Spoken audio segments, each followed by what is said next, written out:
El español nos une y nos distingue, revela nuestras verdades y puede encubrir nuestras mentiras. Y aunque lo usamos todo el tiempo, es posible que no lo estemos cuidando todo lo que se merece. Pocas personas han reflexionado tanto sobre el idioma que traza nuestras fronteras comunes, como Alex Grigelmo. Todo el tiempo usamos el español. Yo mismo lo estoy usando ahora mismo. Pero ¿lo cuidamos lo suficiente? Pues en los medios de comunicación yo creo que valdría la pena cuidarlo un poco más, ¿no? Protegerlo de ambigüedades, de manipulaciones ajenas al periodismo que proceden de la economía, de la política, y también protegerlo ante tantos anglicismos que deterioran la riqueza de nuestra lengua y muchas veces arruinan los matices de palabras más ricas que podríamos poner en su lugar. Para ser preciso, ¿hay que decir español o castellano? Vale tanto una palabra como otra. Normalmente en España, siguiendo el consejo de la Academia, utilizamos castellano cuando estamos hablando en un contexto de otras lenguas españolas, catalán, gallego, euskera o vascuence. Entonces, en una enumeración así diríamos castellano, ¿no? Las lenguas españolas son el castellano, el catalán, etcétera, etcétera. Pero cuando se habla en general de todo el idioma se puede decir castellano o catalán. En América, si no recuerdo mal, la mitad de las constituciones dicen el idioma oficial de tal país es el castellano y la otra mitad dicen es español, o sea que es indistinto. En términos generales son sinónimos, solo en la especificidad de España, cuando hay una enumeración de lenguas, sí deberíamos decir castellano en lugar de español, porque las demás también son lenguas españolas. ¿Y qué tan saludable está nuestro idioma? Bueno, yo creo que demográficamente, sociológicamente, el español está creciendo, sobre todo está creciendo en Estados Unidos, donde ya los hispanos se han convertido en una potencia electoral, ¿no? como electorado, y eso pues augura un buen porvenir para el idioma español. También habrá ahí factores de mezcla, de contaminación, que normalmente son buenos, ¿no? Son buenos cuando eso supone un enriquecimiento, y entonces hay que actuar para que eso no empobrezca el español, ¿no? Pero el Spanglish, por ejemplo, ¿es un fenómeno de enriquecimiento del español? Yo lo dudo, porque por el momento lo que supone el Spanglish a mí me parece más una penetración del inglés en el español que del español en el inglés, ¿no? Y el Spanglish, yo todavía no he oído a nadie hablar en Spanglish, lo que he oído es hablar en español con anglicismos, ¿no? En Estados Unidos. Yo no he oído nunca a nadie hablar en Spanglish. Supongo que hay gente que habla en Spanglish, pero también es un idioma sin codificar, supongo que hay distintas variedades de Spanglish. En cualquier caso, yo creo que ahora no es un idioma prestigioso y que quien vive en Estados Unidos y habla bien español y habla bien inglés tiene más oportunidades de trabajar y de desarrollarse que quien solamente habla Spanglish. ¿Qué demuestra el mal uso del español? Bueno, como escribió Andrés Bello, el gran gramático venezolano, la gramática nos permite ver lo que sucede en el alma de quien habla. Entonces, alguien que utiliza mal los términos gramaticales seguramente es que tiene un pensamiento un poco estropeado, ¿no? Con carencias en educación, no necesariamente por su culpa, quizá porque no ha recibido la educación o no tenía los medios pertinentes para recibir esa buena formación, ¿no? Pero cuando alguien se expresa mal, cuando utiliza mal la gramática, algo sucede en su pensamiento, algo sucede en su formación. O sea, hay una especie de bache en su formación, por decirlo de alguna forma. Sí, es que el lenguaje es el termómetro, ¿no? Exacto. Dice, bueno, alguien escribe con faltas de ortografía, eso no es grave, no desciende el Producto Interior Bruto por eso, pero significa que tienes fiebre, es el termómetro que dice que tienes fiebre. ¿Es importante el termómetro? No, lo importante es que tienes fiebre. ¿Es importante que cometas faltas de ortografía? No, lo importante es lo que eso significa, que no has leído lo suficiente. Alguien que lee mucho no comete faltas de ortografía. ¿Pero este termómetro funciona para las personas y también para los países?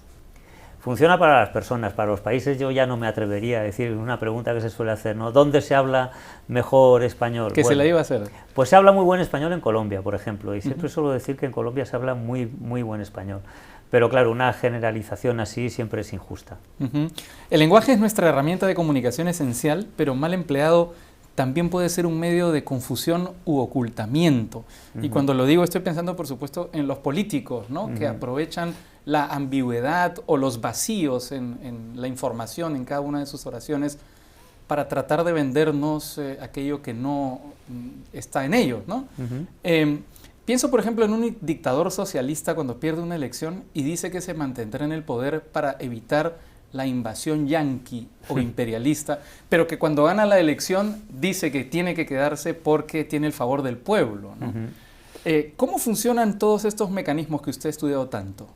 Bueno, hay multitud de mecanismos, ¿no? Hay sinécdoques tramposas, como las referencias a la palabra pueblo, ¿no? Como un todo o algo homogéneo. Cuando alguien se arroga la representación del pueblo, está incurriendo en una trampa generalmente, porque los pueblos suelen definirse por su variedad de opiniones, de posturas, de tendencias políticas, ¿no? Claro, lo más preciso es referirse a las personas, cada claro, una es una entidad con un pensamiento distinto, ¿no? Y nos podemos referir al pueblo, sí, el pueblo venezolano, el pueblo madrileño. Esa posibilidad de expresión, vamos, es perfectamente legítima. El problema es cuando alguien se arroga la representación o hablar o la voz de ese pueblo, ¿no? Normalmente quien puede hablar incluso en nombre de una mayoría, pero no en nombre de todo el pueblo, y menos cuando si ni siquiera está en mayoría, ¿no? Quien habla en nombre de todo un pueblo revela una sensación mesiánica. Eso sucede muy a menudo, ¿no? Y hay casos, generalmente en los lenguajes totalitarios que han sido estudiados por otros autores a los que yo he leído, como Jean-Pierre Faye o otros, ¿no? Porque, y ese uso de la palabra pueblo es muy significativo, ¿no? Vienen a decir el pueblo soy yo, y a veces porque el pueblo se está dando también con el independentismo catalán, ¿no? El pueblo de Cataluña quiere. Cada vez que alguien dice eso, bueno, el pueblo de Cataluña está fragmentado en distintas tendencias políticas, con un parlamento muy plural. Cuando alguien habla en nombre de todo el pueblo, a mí siempre me da un poco de miedo. ¿Y tiene particularidades el lenguaje de los terroristas? Sí, bueno, han sido unos grandes maestros en la manipulación de las palabras, en las que han caído los medios de comunicación durante muchos años. O sea, recordemos que a los terroristas se les llamaba activistas, incluso en época de Franco, ¿no? Un activista de ETA ha sido detenido. ¿Cómo activista? La palabra activista sirve para un defensor de los derechos humanos, para un activista de Greenpeace, por ejemplo, para un ecologista, y se aplicaba también para los terroristas, ¿no? Es un ejemplo, pero hay cantidad de ejemplos: impuesto revolucionario en lugar de extorsión o de chantaje, o gudaris para llamar a los terroristas, que gudari es en euskera soldado o guerrillero, ¿no? Soldado más que guerrillero, ¿no? Esa manipulación del lenguaje ha sido asumida por los medios de comunicación. El propio uso de la palabra tregua, cuando ETA dejó de matar o decretó un alto el fuego de su lado, se llamó tregua y lo asumió todo el mundo, y eso respondía a la idea de ETA de establecer un ejército de un lado, que era el ejército de ETA, un ejército del otro, el ejército español, una guerra y una paz acordada, una tregua acordada por las dos partes, porque todo eso es lo que evoca la palabra tregua, ¿no? Y sin embargo no se daba ninguna de esas tres condiciones. No eran dos ejércitos, había unos terroristas que ponían bombas y mataban a policías y a civiles, y no había una lucha de igual a igual en una guerra, no había una guerra, había terrorismo. Y por supuesto no había una tregua porque no se había producido un acuerdo que suspendiera las mutuas hostilidades, porque las hostilidades solo venían de un lado, ¿no? Esa fue una de las grandes manipulaciones del terrorismo de Lo que pasa ETA. es que una guerra se debe ganar en todos los terrenos, ¿no? También en el terreno semántico. Hay que construir un discurso, un mensaje, un lenguaje que después se pueda imponer sobre la realidad. Es un poco la lógica que hay detrás de esto, ¿no? Claro, por eso hay que prestar mucha atención al lenguaje. O sea, la gramática, el léxico, la ortografía, todos son ejercicios gimnásticos para prepararnos para un esfuerzo superior, igual que los futbolistas, ¿no? Hacen en entrenamiento ejercicios que luego en el partido no repiten. Uno va a un entrenamiento y les ve hacer determinados ejercicios que luego, pues, ¿para qué ensayan esto si luego en el partido no lo hacen? Bueno, son ejercicios que facultan para esfuerzos superiores. Estudiar gramática, ortografía, lengua, te faculta para no ser tan manipulable, para darte cuenta de la importancia que tienen las palabras, hasta dónde llegan los significados, quién está ocupando un significado para usarlo en su propio beneficio. La herramienta de nosotros los periodistas es el lenguaje, y eso es triste porque muchas veces incurrimos en muchos vicios, ¿no? Tanto aquí como en América Latina. ¿Cómo ve el manejo del lenguaje dentro del medio periodístico, sin caer en la generalización, si es que se puede? Bueno, pues Hay dos cuestiones que a mí me preocupan mucho. Una es el uso de potenciales y condicionales que reflejan la inseguridad del periodista en lo que está contando, o sea, que no ha confirmado algo, ¿no? En el atentado habrían muerto 2 personas, ¿murieron o no murieron? No, ¿cómo que habrían? El ministro estaría preparando el borrador de la ley tal, ¿estaría? ¿Cómo que estaría? ¿O está o no está? ¿No? Estás trasladando una información de la que no estás seguro. A mí eso me parece un error gramatical, pero sobre todo un error profesional. ¿Y se debe titular con preguntas? A mí no me gusta, porque yo creo que los periodistas deben dar respuestas, no preguntas, ¿no? Y el segundo término que te quería decir es la invasión de anglicismos, que denota un complejo de inferioridad por nuestra parte, porque todo se puede nombrar en español, todo. Es verdad que hay términos en inglés que han ocupado determinadas casillas, desplazando a vocablos castellanos, pero esos vocablos castellanos existen o están en los recursos de la lengua para aparecer en el momento en que los necesitásemos, ¿no? Lo que pasa es que no acudimos a ellos y el anglicismo ocupa el lugar, ¿no? Eso es una derrota intelectual para quienes hablan español, pero sobre todo es la acentuación de ese complejo de inferioridad, porque si digo términos en inglés, todo es más soy más prestigioso yo, tengo más prestigio porque se ve que domino el inglés, y con eso no hago más que expresar que considero inferior mi propia cultura. Usted que anda a la casa de las citas, quizá le guste esta, de un periodista deportivo de mi país que alguna vez después de un partido de la selección dijo: este resultado no nos beneficia ni nos perjudica, sino todo lo contrario. Bueno, como ya algo humorístico está bien. Toda esta irrupción del anglicismo tiene que ver con la potencia que han alcanzado actualmente las redes sociales, ¿verdad? Que además son uno de los ejemplos de las técnicas de ocultamiento o manipulación más extendidas. Y una de las técnicas que más se emplea dentro de las redes sociales es acompañar una verdad con 2 o 3 mentiras, para hacer pasar las mentiras como verdades, ¿no? ¿Usted ha registrado otros mecanismos de este tipo en las redes sociales? Bueno, es muy difícil estudiar las redes sociales porque hay millones de mensajes. No sabemos siquiera cuántos millones de mensajes se escriben cada día. Yo creo que no tenemos ese dato, ¿no? Y es muy difícil analizar un océano como ese, ¿no? Lo que tengo son impresiones.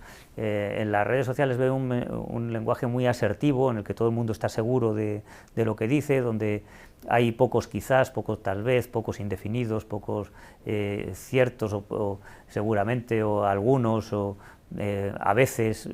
Quiero decir, todas las expresiones de la lengua que transmiten inseguridad o incertidumbre, duda, claro. incertidumbre, tienen muy poca presencia en la red. Y esto lo digo como intuición, porque digo que es muy difícil hacer ese estudio estadístico, porque ni siquiera sabemos ante qué total nos enfrentamos, ¿no? O con qué total podemos trabajar. Ahí lo que importa más que la verdad es el número de reproducciones o el número de me gusta que recibe cada uno de estos mensajes, ¿no? Sí, y es así. Y respecto a lo que decías antes, efectivamente, una mentira es mucho más creíble cuanto más verdad tenga dentro, pero eso no evita que sea una mentira. O sea, puedes decir una mentira con 3 datos ciertos y 1 falso, que es el importante, y eso es más fácil de transmitir que si fueran los 4 datos falsos. Ahora, ¿no? se está llegando a una absoluta sofisticación de este tipo de mensajes, ¿no? En la campaña de los Estados Unidos, me parece, se llegó a registrar que las 10 noticias más compartidas en Facebook eran las 10 falsas. Sí,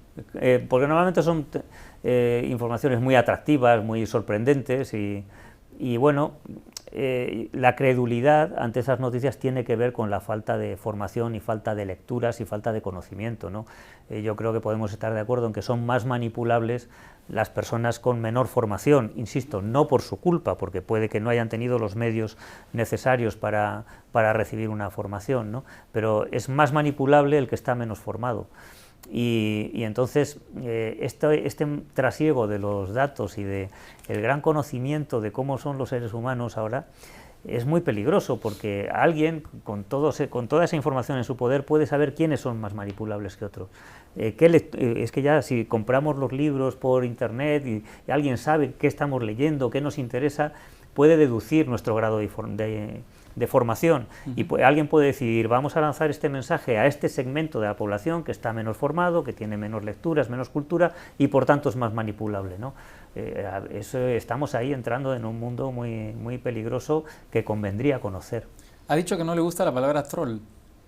Bueno, es que lo que no me gusta la connotación, ¿no? Porque un troll sería algo simpático, aunque fueron en principio seres mitológicos temibles. Bueno, luego en la literatura fueron cambiando y terminaron siendo duendes, ¿no? Las travesuras de los duendes, seres algo simpáticos, y los trolls a mí no me parecen nada simpáticos porque suelen destrozar e impedir muchos debates sensatos y limpios que hay en las redes. Pero el ejemplo de la palabra es bien interesante porque también demuestra cómo una palabra puede significar algo y con el tiempo lo contrario, ¿verdad? Sí, bueno, en este caso, claro, como los trolls son seres inexistentes, pues podemos moldearlos a nuestro gusto También, y sí, dibujarlos como queramos, ¿no? Porque son invenciones mitológicas, entonces ahí la transformación es sencilla. Otra cosa es que la palabra mesa significa una cosa distinta de lo que hemos entendido siempre que es una mesa. Por ejemplo, me parece que era en la Grecia antigua, el monstruo era la persona picada por viruela y se le decía monstruo porque se le consideraba un tocado por los dioses. Y sí, monstruo terminó convirtiéndose en lo contrario, ¿no? Sí, hay muchos ejemplos de palabras que han cambiado de sentido por sus usos incluso irónicos o metafóricos, ¿no? ¿La corrección política le hace daño al idioma? No necesariamente. Hay veces que somos políticamente correctos para no herir a una persona, ¿no? O para no herir a un colectivo, una colectividad, a veces para no mentar la soga en casa del ahorcado, ¿no? Somos cuidadosos con determinadas palabras para no herir, y esos eufemismos a veces, o lenguaje políticamente correcto, se entiende. Usamos eufemismos en nuestra vida cotidiana también para no nombrar determinadas partes del cuerpo y determinadas actividades biológicas. Somos cuidadosos con eso porque forma parte de nuestra educación. Eso no me parece mal. Ahora bien, cuando los eufemismos o el lenguaje llamado políticamente correcto se utiliza para alterar la realidad, para transmitir un mensaje manipulado, entonces sí debemos condenarlo. En realidad se trata de diferenciar entre los eufemismos de significante y los eufemismos de significado. Si yo digo le dio una patada en el trasero, estoy diciendo lo mismo que si expreso le dio una patada en el culo. Con una fórmula evito la palabra malsonante, pero todo el mundo entiende dónde se le dio la patada a quien la recibió, ¿no? La representación mental no se altera. Ahora, si yo digo vamos a aprobar una reforma fiscal, entonces estoy ocultando, ya es un eufemismo de significado, no de significante, porque quien oye eso no tiene tan fácil acceso a la idea de que lo que se va a aprobar es una subida de los impuestos, ¿no? Entonces ese ya es un eufemismo de significado. ¿Qué sensación le produce esta frase? La lengua es un sistema construido por hombres y por tanto machista y discriminatoria. Bueno, yo creo que la lengua, fíjate, hablamos de lengua materna, ¿no? Preguntas, ¿cuál es tu lengua materna? Y también es la paterna, ¿no? Yo creo que la lengua la han construido hombres y mujeres, y que no hay nada sexista en la lengua. Hay mucho sexismo en el uso de la lengua, pero no en el sistema de la lengua. Y eso conviene diferenciarlo. La lengua es una herramienta, es un cuchillo con el que se puede matar o con el que se puede cortar el pan. Es un instrumento. El problema es cómo utilizamos ese instrumento. Pero sí que hay construcciones que parecen hechas adrede como machistas, ¿no? Por ejemplo, cuando alguien es la esposa de alguien, cuando a la hora de presentar a alguien se dice es la esposa de alguien. Bueno, la esposa o el esposo. Pero es que no, en el sentido inverso por lo general no se presenta. Pero eso ya es un problema de uso, porque la lengua tiene las dos posibilidades, ¿no? Donde sí hay una asimetría es cuando alguien dice mi mujer, porque no existe en español la alternativa a mi hombre. En catalán sí, en castellano no, ¿no? Por eso a mí me parece un uso más igualitario cuando alguien habla de su esposa, que si habla de su mujer, porque el término mujer no tiene su simetría con es mi hombre, ¿no? Usted ha sido nombrado hace poco académico de la lengua en Colombia. Así es. Y me ha dicho que en Colombia se habla de uno de los mejores españoles o castellanos de todos los países de Hispanoamérica. ¿Cómo así ha llegado a ser académico de la lengua en Colombia? Pues no lo sé. Me informaron de que se había producido este acuerdo en la academia y lo agradecí mucho, y supongo que tiene que ver con la difusión de mis libros en Colombia y seguramente la lectura de los artículos que publico en El País, que son seguidos, como todo el periódico, en toda América. ¿Y Colombia y América Latina significan un descubrimiento para usted como estudioso del idioma? Ahora ya no, porque ya lo conozco bastante, llevo muchos años viajando por allá, pero en un primer momento sí, y aprendí mucho español en América, y siempre cuento la anécdota que para mí fue como un golpe en la cabeza que le despierta a uno ante una nueva realidad, ¿no? Cuando la primera vez que fui a Bogotá y alguien en el hotel me dijo no vaya al aeropuerto por no recuerdo qué avenida porque se encontrará un trancón, y yo dije caramba, es la primera vez en mi vida que oigo la palabra trancón y la he entendido. Increíble, sí. Claro, ¿por qué la he entendido? Claro, porque sé mirar dentro de esa palabra y ver sus cromosomas, ver la genética de ese término. Porque sé relacionar trancón con trancazo, con tranquera, con atrancar, todas las ideas de algo que impide el paso, ¿no? Y esa es la verdadera unidad del idioma, los recursos de la lengua que están dentro de cada palabra, ese mecano con el que se forma cada palabra, en el que sabemos identificar las raíces, los sufijos, los afijos, los interfijos. Intuitivamente descubrimos lo que significa una palabra porque sabemos mirar dentro de ella. Pero estos casos también son sonados por sorpresa, ¿no? Hay una historia que se cuenta en mi país de una persona, un español que llega a mi país y lee un titular que dice sacerdote se sacó la polla en el hipódromo. Pues si fuera un español del siglo XVIII, entendería perfectamente que una polla es una apuesta. Exacto. Pero esa es una palabra que en España se utilizaba, que se puede encontrar en la literatura española del XVII, del XVIII, y que pasó a América y acá se perdió, ¿no? Una polla era una apuesta. Sí, y en este caso hípica. Luego se especializó en algunos países en apuestas hípicas, no necesariamente, porque era en principio una apuesta de naipes, ¿no? Pero aquí esa palabra se perdió y sin embargo en América se mantuvo. En España la palabra polla derivó con otros significados malsonantes, pero en América se mantuvo tal como era en origen, ¿no? Yo entrevisté la semana pasada a Sergio Ramírez y me contó que en su pequeño pueblo nicaragüense los campesinos dicen malferido. Malferido, pues es una palabra preciosa, que obviamente emparenta con el latín, ¿no? Parece el personaje del Quijote. Parece, casi. Sí, parece que es de hace siglos, ¿no? Y ese fenómeno es muy bonito en América, que se han mantenido palabras que estaban muy vivas en la península, pero que se fueron perdiendo, y que se hayan mantenido allí en el refrigerador, ¿no? Y que vuelvan ahora. Yo creo que es un fenómeno muy bonito. Pasa, por ejemplo, con el término azafate, que yo lo he oído en la Colombia caribeña, en la zona de Barranquilla y de Cartagena. El azafate es la bandeja, y es la palabra que da lugar al término azafata, porque la azafata es la que lleva la bandeja. Azafata, aunque creamos que es una palabra muy moderna del mundo de la aviación, existía ya en el siglo XVI, siglo XVII, y era la camarera de la reina, la que llevaba el azafate o bandeja, ¿no? Y esa palabra azafate se mantiene en Colombia, por ejemplo, y en algunos países de América, pero se ha perdido en España, no en Cataluña, porque en catalán se dice safata, que es también bandeja, pero bueno, se ha mantenido en un territorio, pero se ha perdido en el resto de España. Yo creo que casi nadie dirá en España azafate para referirse a una bandeja. Pero también es cierto que la aparición de jergas y la especialización de cada uno de los idiomas a veces hace que no nos entendamos, ¿no?